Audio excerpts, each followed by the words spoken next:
Alright, hello everyone and welcome back to my Fallout 4 Mod Spotlight series, where today we are having a look at the Wasteland Gardening mod, which is being made by user Glitch Finder. And what this glorious little piece of work is looking to add into the game is a variety of salvaged pots and planters for you to decorate your settlements with, and this stuff is absolutely amazing. This is one of the best decoration mods I've seen in some time, and it really is going to add a whole lot of just beauty into your settlements. And even though, yeah, you may not think too much about lots of flowers in a post-apocalypse, I mean, why not? We're trying to rebuild the wasteland into a nicer place with our settlements and using, of course, a variety of found objects to do it in. I think that makes sense and is just very cool, and there's so many different options for how to go in this mod that it just adds in so many possibilities of things you can do. So let's take a look at what all we do actually get here. And to start, you are going to need a couple of DLC requirements for this thing to function, those being Nuka World and Far Harbor. There are no other things required beyond those. As long as you got those two DLCs, you are good to go.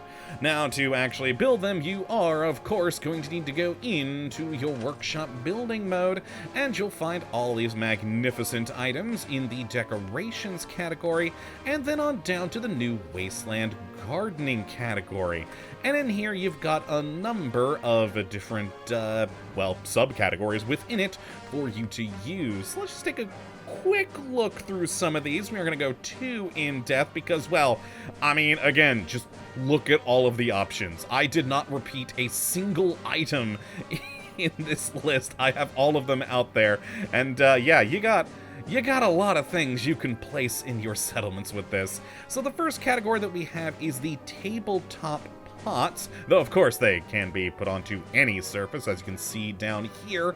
And we have quite a large variety, and again, it's everything from like bowls to actual pots and pans to small wooden buckets, even some wicker baskets in here. So again, just a lot of great options, each one going to cost you 1 steel or glass or wood, depending on the material that the actual bowl, in this case plastic, is made from. But whichever resource it is just going to take one of that singular resource, which isn't too bad at all. And again, these can be put onto any flat surface, so you can really decorate quite nicely with these things.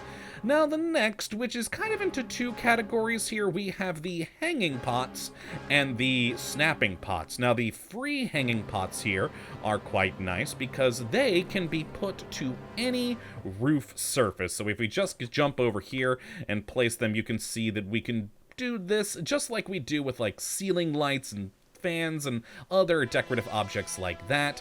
And it's the same sort of deal. You're getting all of those same sorts of items that we're using for tabletop pots down here, but just now free hanging. So again, you've got all the same stuff. Now you are going to have the same sort of materials in there of either steel, plastic, wood, or glass, but you're going to add in an extra steel for, of course, the chain. And you do actually have a few additional ones here, like the colander. I don't think that there is a floor colander. I might be wrong, because again, there's just so many of them that I kind of forget. But yes, we do have a lot of great options here.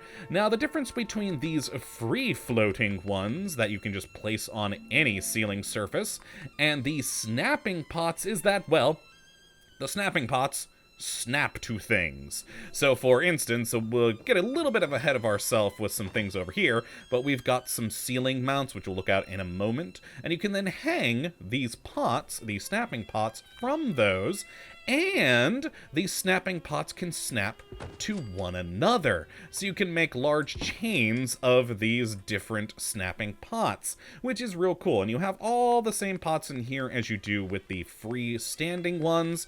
And yeah, just again, another cool option.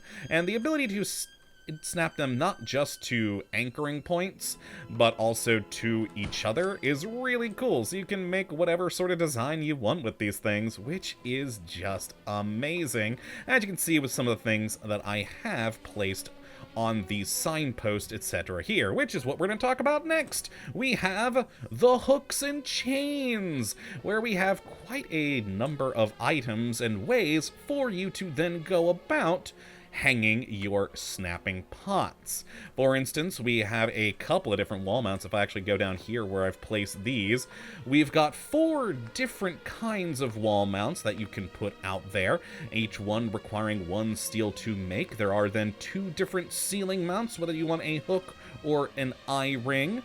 And then we also have a number of chains to add some extra length.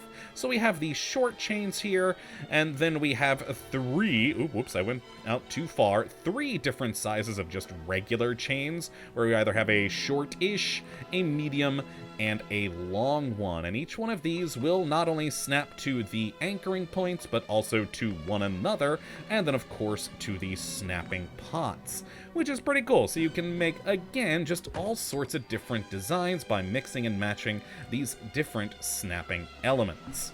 Now then, back to the actual gardening parts, we then have a number of planters, which are these larger sort of planters that you can see here. And again, they come in all sorts of varieties, from bathtubs to actual, like, brick coffins here, which is very cool. And once more, just a lot of different options in here. Now, material-wise is going to be a bit more fluid. The larger the item, the more it's going to take. Like, a fusion flea is 4, and, you know, whereas a brick coffin, surprisingly, is just 1 concrete.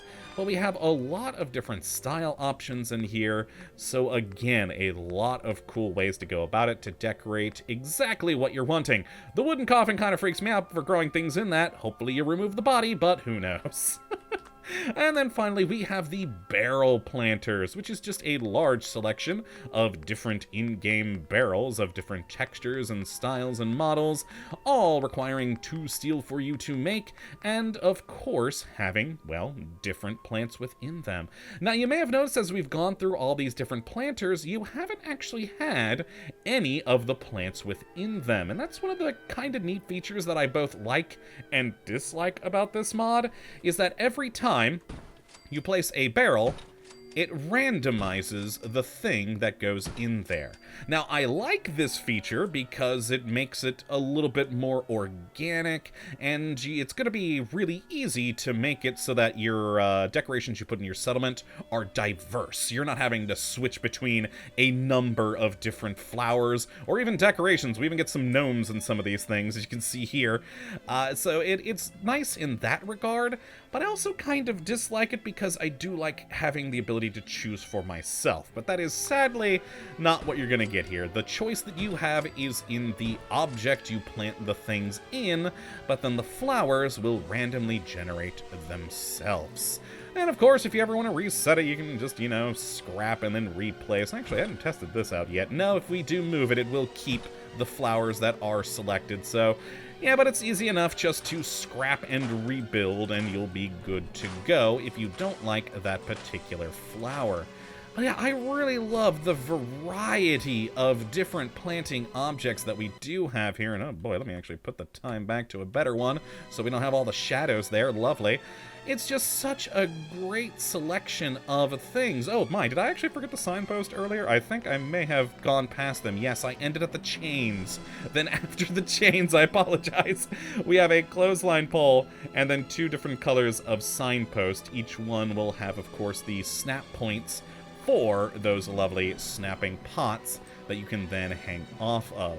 So yeah, just a lot of great options for you to really add a nice pop of color and a bit of a green thumb to any of your settlements. And since it is all based off of items in the world, like refrigerators and barrels and baskets and bathtubs and all that sort of stuff, it still does feel very post-apocalyptic. And since all of the randomly generated flowers are very much a mix, I also do kind of like that feel to it too, because it does make it look a bit more hodgepodge.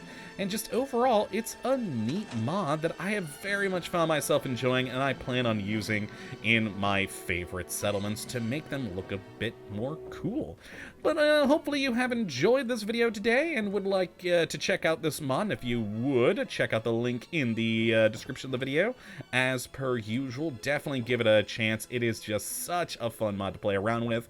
Well, that's going to be it for this one today. Hopefully you all have enjoyed, and you do come back for the next one. Until that time, thank you for watching as always.